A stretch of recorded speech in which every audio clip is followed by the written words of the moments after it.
Estimados hermanos y hermanas, el Señor nos dé su paz. En este 10º domingo del tiempo ordinario, la liturgia de la palabra nos invita a vivir la comunión como gesto de fraternidad y de amistad. La primera lectura, que está tomada del libro del Génesis, capítulo 3, los versículos del 9 al 15, nos presenta una parte de la catequesis sobre el origen del pecado y las consecuencias que ésta genera en cada uno de nosotros, que se manifiesta en el progresivo hecho de alejarse de la presencia de Dios y de nosotros mismos.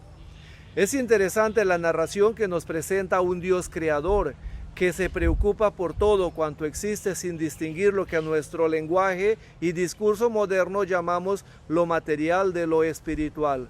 Todo es obra suya y todo es bueno a sus ojos. También llama la atención el hecho de que en el capítulo 2:9 nos habla del árbol de la vida que se encuentra en medio del jardín y del árbol del conocimiento del bien y del mal. En cambio, ahora vemos que la mujer da información más detallada de las cosas y menciona solo el árbol de la vida, que a su vez es el árbol del conocimiento del bien y del mal. Desde el inicio de la narración conocemos a la serpiente como el animal de la creación más astuto. La serpiente aparece aquí como un personaje interesante y que entra en diálogo con la mujer.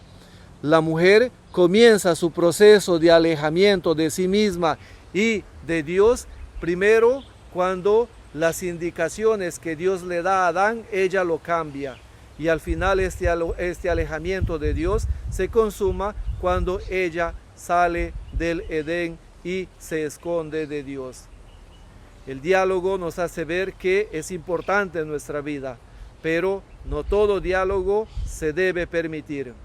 El diálogo es muy importante. En nuestra sociedad tenemos maestros y doctores de comunicación, pero tenemos gente carente de toda iniciativa de diálogo. El diálogo, que tiene su punto de partida en la palabra de Dios, nos une a Él y a la creación. El diálogo que modifica la palabra de Dios es la que da inicio al proceso de separación. Este es el punto: modificar la palabra de Dios es lo que nos separa de Dios. Eso fue lo que hizo la mujer: cambiar las indicaciones de Dios a Adán y de pretender dar de explicación de lo que ella está diciendo al margen de lo que Dios indicó. Nuestro error consiste en pretender justificar nuestros actos para no hacernos responsables de él. Y de esto muchas veces vivimos las consecuencias de pretender cambiar el sentido de las cosas para complacernos con el mal. Con el mal no se dialoga, tampoco se justifica. Con las palabras tampoco se juegan. Con las palabras no se pueden jugar, porque de ella depende la seriedad de nuestra vida. El hecho de cambiar el discurso de las indicaciones de Dios a Adán y a Eva se le hace más cómodo para ellos reacomodar el discurso de Dios desobedeciendo a Dios. No es la mujer quien desobedece, tampoco es Adán quien desobedece, ni mucho menos es la serpiente la que empuja la desobediencia. Si esto fuera así, entonces Dios sería el causante del mal, porque todo es obra suya. El hombre es obra suya, la mujer es obra suya, la serpiente es obra suya, y entonces una obra suya es la que induce al mal.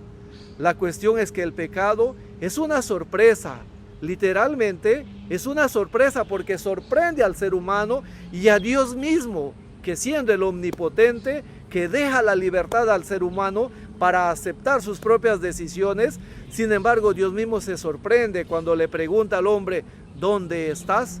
El ser humano no llega a ese nivel de responsabilidad. El hombre modestamente le culpa a la mujer que él mismo, que Dios le había dado. La mujer culpa a la serpiente por la astucia. La serpiente deja las dudas de la veracidad de Dios. Así nace la cadena de culpa que nunca será mía, será el otro el culpable. Este triste hecho frecuentemente sucede en nuestra vida personal y familiar. La culpa es del otro. De todo esto solo queda Dios, que se mantiene firme. No maldice al ser humano, maldice la serpiente. La serpiente será el signo de enemistad entre Dios y el hombre, cuyo contenido se desarrolla en el judaísmo y llega a su cumplimiento en el nacimiento de Jesús, tal como nos lo describe los últimos versículos de este relato. El Evangelio, que está tomado de San Marcos 3, capítulo 3, versículos del 20 al 25, nos presenta a Jesús que sale del lago y entra en la casa. Más que una información de indicación del lugar, es una nueva propuesta de relación familiar que supera la sangre y la relación del clan. Una vez cometido el pecado de la desobediencia, el ser humano se culpa y se separa para configurarse en gueto, en clan, en tribu.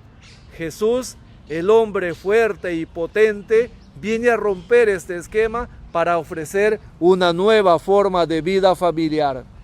La familia de Jesús se abre en aquellos pobres, humildes, que confían no en sus fuerzas ni en sus obsesiones lógicas, sino en quien cree que es Jesús de Nazaret, quien puede congregar, quien puede reunir, quien puede formar una nueva familia en Dios. Por eso la segunda lectura, que está tomada de la segunda carta a los Corintios, capítulo 4, los versículos del 13 al 5:1, nos invita a ir despojándonos del hombre viejo, es decir, de pensar como gueto, de pensar como tribu, de pensar como familia, para abrirnos a la locura de la aventura de un Dios que es todo para todos y con todos. Ser la familia de Jesús implica tener la presencia del Espíritu de Dios, que aún en la aflicción de la guerra de los que piensan en el gueto, se tiene una propuesta de encuentro y de la noción de un Dios que nos ha creado para gloria de su nombre. La gracia del Señor nos acompañe. Buen domingo, paz y bien.